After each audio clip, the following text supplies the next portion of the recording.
Negeri Sembilan. Seterusnya hari ini di studio kita nak berbincang berkenaan dengan nilai ringgit bersama dengan seorang tetamu yang kami bawakan menerusi panggilan video pada pagi ini.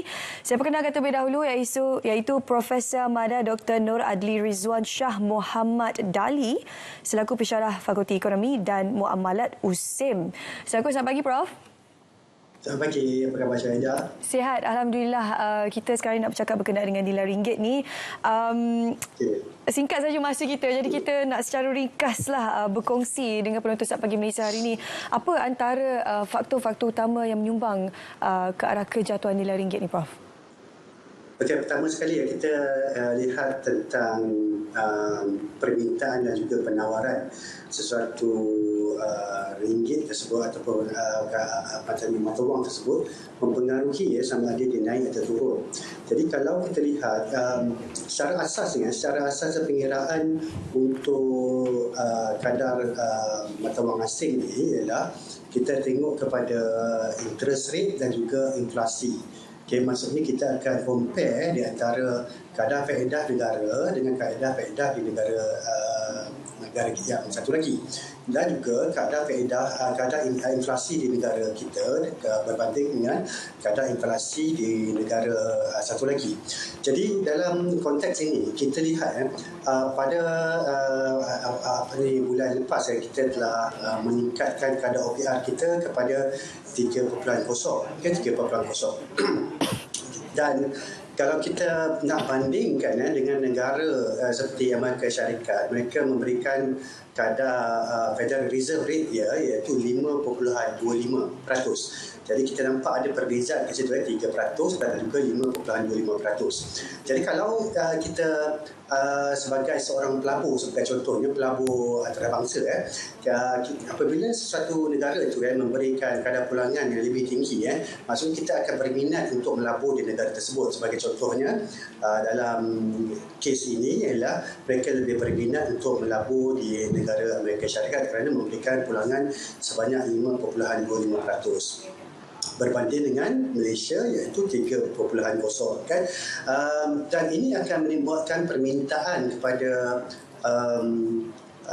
US dollar tu meningkat. Dan kita lihat carta sebagai contoh ni, carta US dollar, kita lihat indeks US dollar telah meningkat daripada 100 mata kepada 104 mata daripada awal bulan Mei ni. So maksudnya dia mengukuh, US dollar mengukuh, dan disebabkan itu sebab kita ni kita bandingkan dengan US dollar daripada Mei 8 tu kita mengalami penyusutan nilai sehingga 4.56 lah, macam itulah kan. Jadi dalam proses ni bukan kita yang melemah, tapi US dollar yang sedang menguat. Jadi sebab tu kita lihat, kita pergi nampak kita macam kita melemah, US ringgit Malaysia kita melemah berbanding dengan US dollar. Tapi asas dia ialah memang dia mengambil kira faktor-faktor seperti kadar faedah tadi, kadar inflasi, dan juga kita punya ekspor kita, harga barangan ekspor komoditi kita. Okay? Sebagai contoh kita mengekspor minyak, komoditi sawit dan sebagainya.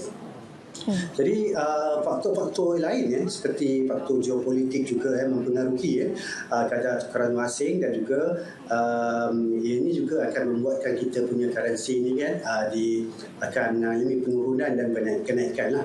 Tapi dalam konteks kita ini memang kadar wang kita ni akan turun atau naik berdasarkan oleh faktor-faktor luaran. Okay? Bukannya kita punya ekonomi dalaman kita ni tidak baik, tapi maksudnya ialah ini dipengaruhi oleh faktor-faktor luaran. Sebagai contoh yang ialah dengan US dollar tadi. Prof, ialah ada banyak faktor yang di luar kawalan kita seperti faktor geopolitik dan sebagainya, dan juga pengukuhan US dollar. Cumanya sekarang ni kita di Malaysia, walaupun kita tidak boleh mengawal faktor itu, tetap kesannya kita boleh rasakan sebagai negara Malaysia, negara ASEAN. Jadi apakah antara formula yang mujarab yang boleh kita guna pakai untuk memastikan agar masyarakat supaya orang kata lebih selesa ataupun barangkali kurang sedikit bebannya apabila berlaku situasi-situasi seperti ini?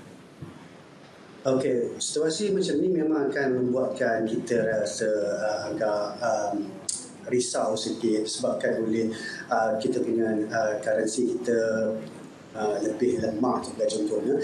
Tetapi kita juga kena lihat dalam faktor sebagai contoh dia ada dua dia. Ada juga dia punya advantages, ada kebaikan dia dan ada juga keburukan. Sebagai contoh, kalau kita punya ringgit Malaysia tu menyusut, maksudnya kita punya harga ekspor kita ni lebih murah, okay? Dan ianya lebih akan diminta oleh pasaran antarabangsa. Tapi dari masa yang sama juga, apabila kalau sebagai contohnya ringgit Malaysia ni dia menjadi lemah dan ianya meningkatkan inflasi, maka kita mungkin akan permintaan untuk barangan kita ni mungkin akan menjadi lebih mahal. Okay, so dia ada dia punya kebaikan dia dan juga keburukan dia. Tapi macam mana kita nak memastikan bahawa kita punya currency ni, iaitu kita punya mata wang ni, dia lebih stabil. Okay, so yang paling pentingnya ialah kita perlu pastikan bahawa kita punya kestabilan ekonomi dan juga kestabilan politik di negara kita ni kita kena pastikan kita stabil. So maksudnya kalau kita mempunyai satu kestabilan ekonomi dan juga kestabilan politik, maka kita punya currency itu akan lebih baik, okay, pada waktu akan datang. Dan dari segi sebagai contohnya, kita juga perlu lihat kepada kerajaan untuk memastikan bahawa memantau perbelanjaan kita supaya kita punya defisit itu tidak terlalu tinggi lah. Defisit kita tidak terlalu tinggi dan juga kita perlu mengawal juga hutang kita. Sebab apa? Kalau kita sebagai contohnya, kalau kita mempunyai hutang luar yang banyak, maka kita terpaksa membayar hutang kita dalam US dollar ke sebenarnya, dia akan memberikan kesan lah kepada kita. Jadi dalam satu aspek lagi juga kita sebagai satu negara perlu juga memikirkan untuk macam mana kita nak tingkatkan pendapatan negara secara khususnya negara kita secara khususnya, mungkin pendapatan alternatif dan sebagainya, dan juga meningkatkan juga kekuatan ekonomi domestik kita. So kita perlu lihat dari segi konteks bagaimana kita boleh memberikan kekuatan dari segi ekonomi domestik, seperti meningkatkan lagi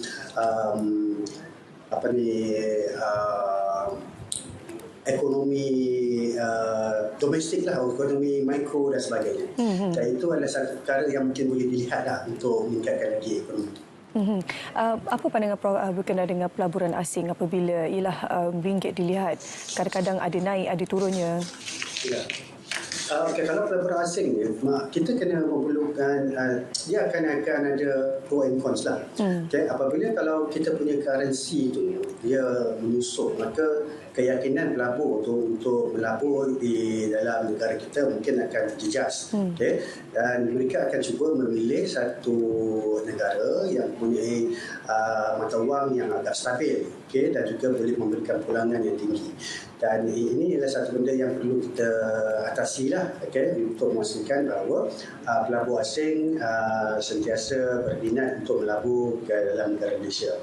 Sebagai satu contohnya, kalau kita lihat dalam konteks yang saya berikan tadi itu, ialah dari segi pulangan lah. Pulangan kita ni perlu tinggi lah dari segi pelaburan yang mereka boleh melabur tu. So kalau dari segi OPR kita 3.0 banding dengan negara lain yang memberikan pulangan yang lebih tinggi. Sebagai contohnya di Singapura pun memberikan 3.58%. Okay, 3.58%, iaitu lebih tinggi sebanyak 0.58% daripada Malaysia. Jadi dalam perkara ini, okay, memang kita perlu memberikan satu penekanan macam mana kita nak tarik pelabur-pelabur asing tu. Kalau kita tak boleh nak tarik dari segi pulangan tersebut, maka mungkin kita boleh menarik dari segi insentif lain yang memberikan galakan kepada mereka untuk melabur ke dalam Malaysia.